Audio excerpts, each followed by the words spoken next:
asking a question like, where did you first meet Hector, is like asking, where did you meet your brother? I mean, there's not a time that you can go back and go, I did not know him before. He was a uniter. He didn't polarize people, because you could come in, that's a tough subject to bring people together on. Sometimes you have perceived competing interests. Hector was able to come in and bridge a lot of groups, bring them together, help us give them common cause, common purpose, and a common direction. And we were successful in getting a comprehensive immigration bill. Hector is building a legacy of commitment to workers' rights, to justice in the American system, someone who recognizes the importance of advocacy and the importance of never giving in. And I think that's a lesson that he imparts both to those of us fortunate enough to work with him, but to also the followers that he has in the organizations that he represents. You know, I think Hector's deeply concerned about the lives of Latinos in this country, especially the most vulnerable amongst us. He really feels committed to helping low-income Latino workers across the country, and I think that's really what motivates him. But in addition to that, he's been especially focused on helping Latino organizations work collaboratively together, bringing us together to try to unite our voices and make sure we have a bigger impact than we would have if we were separate. I've learned so much from Hector. He is someone who pushes us in the labor movement. He is bold. He's willing to try things and fail, and try things and succeed in a big way. And I think we need both, and to not be afraid of that. Hector is a great guy. He's a good thinker. His brain engages 5 or 6 seconds before his mouth opens, always. I think that Hector ably represents the voices of a younger generation of leaders that have come into their own, and he is someone that I have great respect for. He took an organization that had a good foundation but wasn't really as keen, sharp, and focused as it might be, and made LCLAA into one of the sharpest focus groups, constituency groups out there. The labor movement is better off for it. Latino workers are better off for it. All workers are better off for it. So we take our hats off to him and say, hey, Hector, great job. Wish we had more of you. And he understands that la lucha perdida es la lucha abandonada. The only struggle you lose is the struggle you give up, the struggle you abandon. And his legacy is going to be, and it already is, you never abandon it. Even when you lose a battle, you come back the next day and you're ready to fight, and you will win.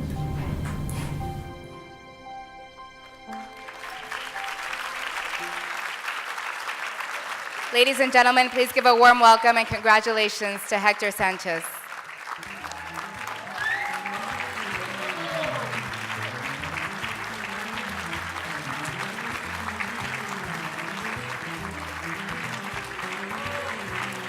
Buenas noches. Wow, thank you for that fantastic video. It's so touching, and it's just such an honor to be here in next to such a fighters that we had in our community, Marcia Greenberger, John Huerta. I'm just so touched to be able to, thanks to MALDEF, be here in the same stage. So it's a real honor. Also, Senator Cortez Masto, our first Latina senator in the history of this nation, a great example of the barriers that we need to bring down, but also an element that reminds us that there is so much that we need to do. It's unacceptable that in the history of this nation we only had one Latina senator. Latinas are the most underrepresented when it comes to public office, but also the most underrepresented in some of the most important spaces of power in the nation, because there are structural challenges to exclude Latinas instead of welcoming all those fantastic, well-qualified Latinas that we have in the nation, and that's why we're working so hard with a lot of sisters to make sure that we change that. It is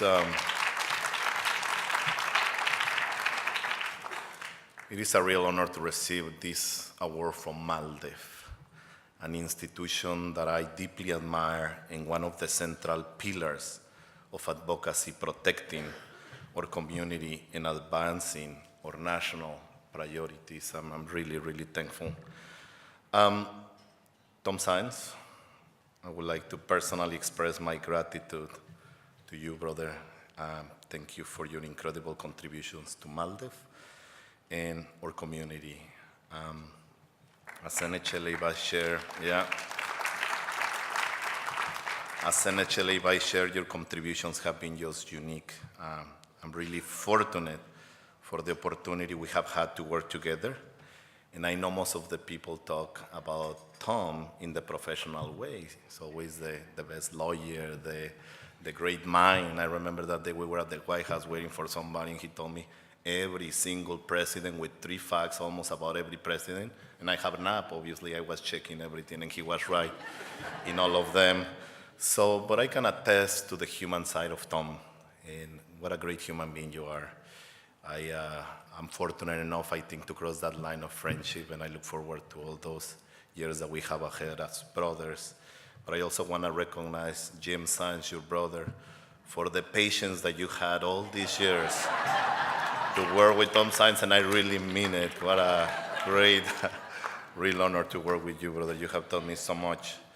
And awards usually go to a particular person, but I honestly believe that awards should go to teams, because teams are what makes the fantastic work successful. So I want to ask our NHLA and LCLAA team, some of you are here, to please stand up to be recognized for the fantastic work that you do.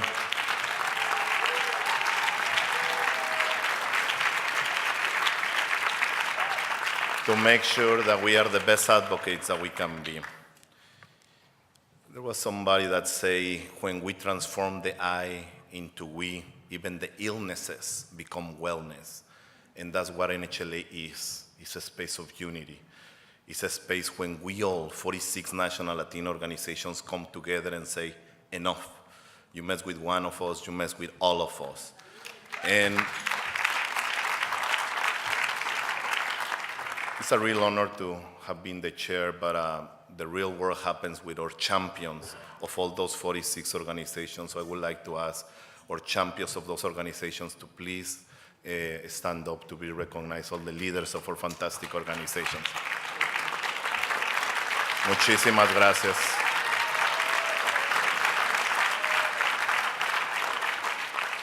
I want to share a personal story, something that is very, very profound for me. I'm Mexican. I'm a Mexican immigrant.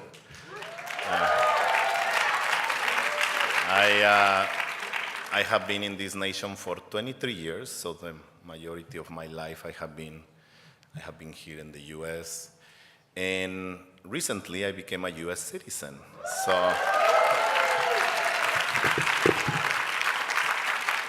after 23 years, not because I didn't want to, but just because the system that we have in this nation doesn't make it easy for anybody to go through the process, and I can attest to that. They want to prove you over and over to make sure that you prove yourself to go through a bureaucratic system that is constantly making harder for you. I can tell you a lot of personal stories of how painful that process is. When I was already executive director of LCLAA, once I got a letter saying you have 2 weeks to leave the country because of a little bureaucratic problem that happened. And I could tell you a lot that are more personal, but it's a system that tries to exclude you. It's a system that doesn't welcome you. And obviously my personal story is nothing in comparison with the devastating suffering, the devastating stories of our undocumented brothers and sisters, people that live constantly in the shadows, in the pain of an ungrateful nation that needs the work, a nation that is addicted to cheap, exploitable, disposable labor. Entire sectors depend on the contribution of our undocumented brothers and sisters, and there is not a line, there is not a system to say, Thank you. We want you to be part of our nation. We want you to be part of our society.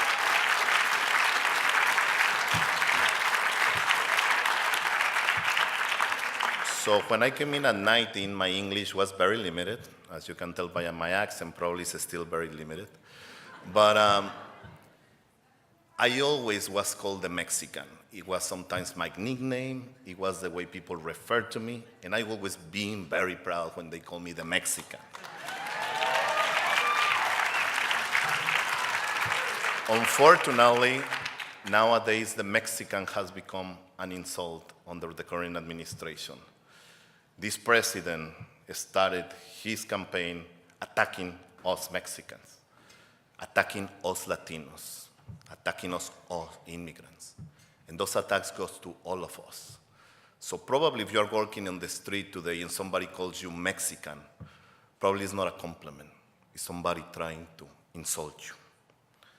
And it's important to understand those elements of how proud we are of our culture, how proud we are of our traditions, how proud I am of being a U.S. citizen, of bringing those two elements, mi mexicanidad, and contributing to this society. But at the same time,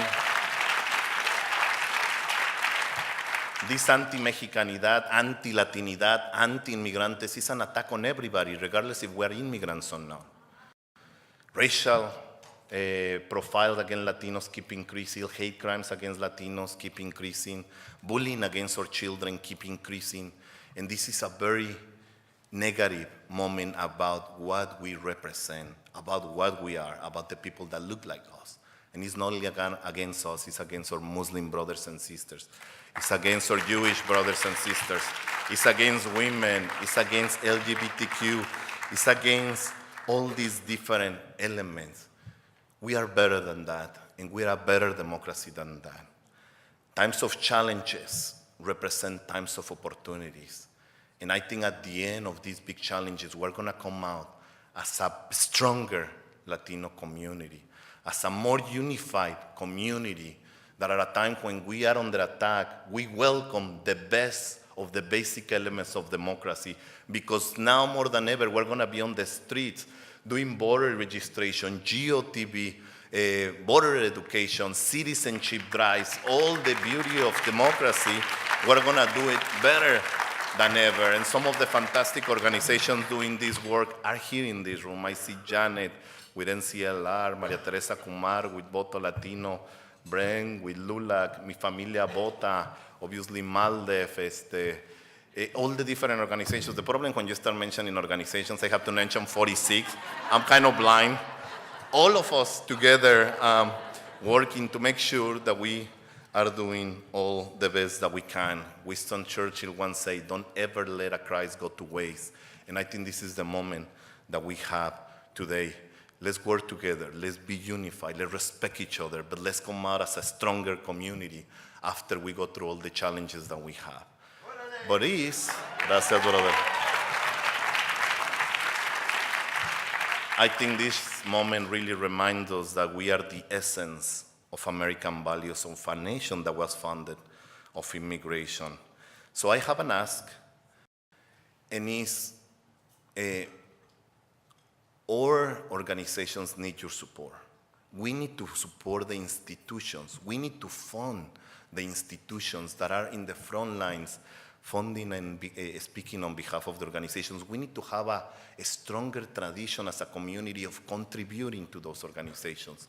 I ask you to contribute to MALDEF. I ask you to contribute to all the organizations that are represented here, because now more than ever, we need to have serious infrastructures in the nation that can be in the front lines. I can attest to the limits. Our staff is just pushing 10,000 directions right now under this administration and the challenges that come ahead. So it's important that we ourselves contribute, that we have that tradition. Even if we're students, I was laughing when somebody say, I'm a student, I give $5. It's great.